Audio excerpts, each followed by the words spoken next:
আজকে যে বিষয়টা নিয়ে বলতে চাইছি সেটা হলো ট্রপিক্যাল জবার জন্য।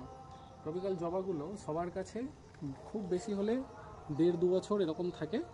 তারপর কি হয়, খুব সুন্দর ফুল উঠছিল, তারপরে পাতা ছোট হয়ে যাচ্ছে, গাছ আস্তে আস্তে ডাল শুকিয়ে যাচ্ছে, এরকম করে করে গাছগুলো নষ্ট হয়ে যায়।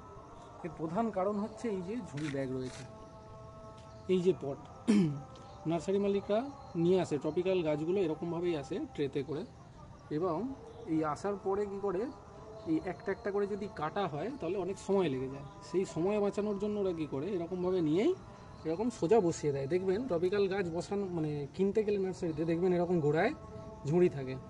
এর ক্ষতির কারণটা হচ্ছে গাছটা যখন বড় হচ্ছে, গাছ মোটা হচ্ছে, এর শিকড়গুলো এইখানে আঘাত পাচ্ছে। তার ফলে কি হয়, শিকড় কেটেই প্লাস্টিক যখন ভিতরে ঢোকে ফাঙ্গাস লেগে যায় এবং গাছের গোড়া আস্তে আস্তে শেষ হয়ে যায়।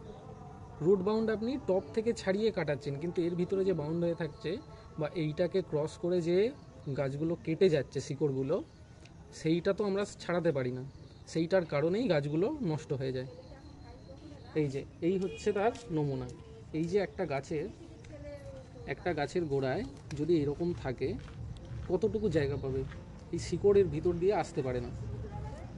ছোট অবস্থায় তো ছোট শিকড় গলে চলে যাচ্ছে, কিন্তু শিকড়গুলো যখন মোটা হচ্ছে তখন এই ধারগুলোতে শিকড় কেটে ঢুকে যাচ্ছে।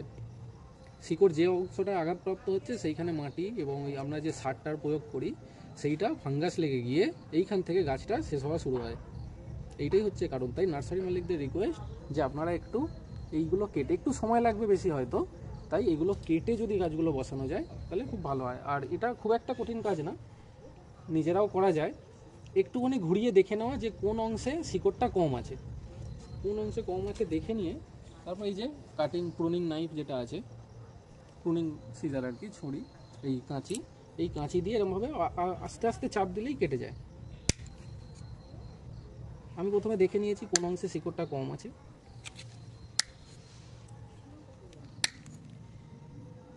একটু সতর্কভাবে কাটলে শিকড়ের কোনো ক্ষতি হবে না।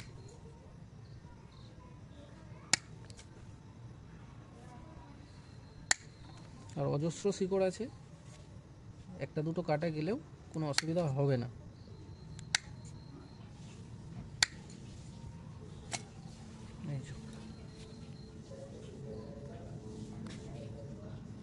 কত ইজিলি খুলে গেল, গাছের কোনো ক্ষতি হবে না, কোনো শিকড় নষ্ট হবে না, গাছ যেরকম সেরকমই।